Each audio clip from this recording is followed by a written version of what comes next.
Chapter 4. By the time Endry had gotten back to Rokel and Claren's cart, a crowd had gathered. He could see people running to see what the commotion was about, like kids skipping across a creek. Grown men and women, human and aloe alike, bounded across the street. They would have followed the guards Endry had passed while following that ignorant drunk fool to the town hall. The jeering and shouting was large enough that Endry could hear it before he rounded the corner. By the time, in a full sprint, as he felt a combination of anxiety and anger wash over him like the tides that once overran these streets at night.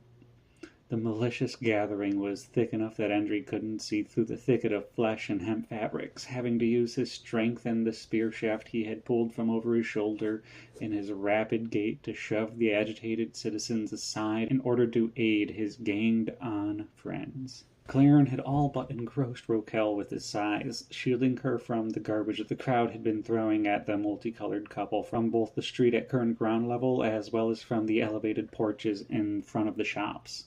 The combination of papal cores, stones, and small pieces of rotten or broken wood lay in a circle around their feet where Claren had dragged his foot to draw a literal line in the sand.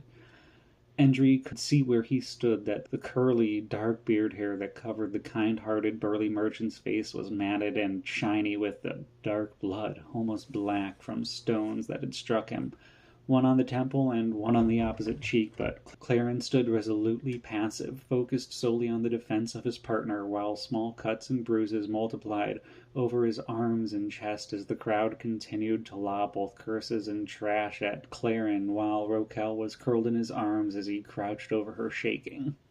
The pair of town guards had merely been standing in front of the crowd, arms crossed with disgusting grins across their faces, ivory shining with pride for the justice they were administering.